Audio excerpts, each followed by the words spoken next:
கீதா அவளுக்கு என்னது இல்ல, தோசை மாவு அரைச்சி விற்காக்கு. எந்த கீதா வசந்தி? அவ குவால் சொல்லி கீதாக்கு அவ துணில வச்சுட்டு கிடந்தா தோசை மாவு விற்கலாமா? ஐயே, தோசை மாவு மட்டுமா விற்கா? சத்து மாவுன்னு என்னதோ 4-5 பயிரெல்லாம் போட்டு ஊரையா மாத்திட்டு திரியா. ஊரவளும் வட்டியை கொடுத்துருக்கா. என்ன மாதிரியாவா இருக்காமா? எதை தொட்டாலும் அவளுக்கு பொண்ணுதான். உனக்கும் தையல் தெரியும்ல வசந்தி, நீனா அப்படியே துணியில தைச்சு கொடுக்கலாம்ல. ஒரே இடத்துல இருந்துகிட்டு அது என்ன வேலை? எனக்கெல்லாம் அப்படி ஓடி ஜாடி வேலை பார்க்கணும்.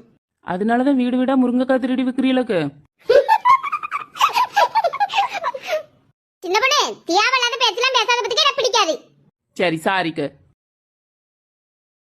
வீட்டுல சும்மா இருக்கனால ஒரு மாதிரி இருக்குன்னு சொல்லிட்டு இருந்தேன், அதுக்குள்ள ஒரு படிய நடிக்கா. சும்மா இருக்கிறதுக்கு ஒரு மாதிரி இருக்குன்னா நாளைக்கு என் கூட கம்பெனிக்கு வரீங்களா? கம்பெனிக்கா? ஆமா, சும்மா இருந்தீங்கன்னா வாங்க, கூட்டிட்டு போறேன். திருக்கி நம்ம கூட தான் சுத்திட்டு தெரிஞ்சா இப்ப கம்பெனிங்க எவ்வளவு சம்பளம் என்ன ஏதுன்னு ஒண்ணும் தெரியலையே. இக்க என்ன வாரியலா? இப்படி நீங்க வரலன்னா கோமதி ராமலட்சுமி தான் கூட்டு போகணும். என்ன வாரமா? இல்லக்க யோசிச்சுட்டு இருந்தீங்களா? அதான். சும்மா என்ன கம்பெனி எவ்வளவு சம்பளம் இருக்குன்னு யோசிச்சுட்டு இருந்தேன். எவ்வளவு சம்பளமா? சம்பளமா?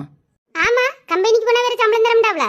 எக்க நாளைக்கு சந்தைக்கு மீன் வாங்க போறேன், அதான் கம்பெனிக்கு வரையலான்னு கூட்டேன்.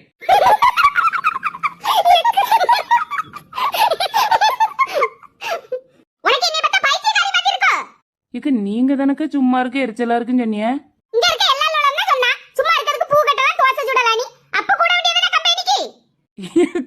அவி வீட்டுல எல்லாம் மாலை படியா மீன் வாங்க வரமாட்டாவல்ல, அதான் உங்களை கூட்டு பார்த்தேன்.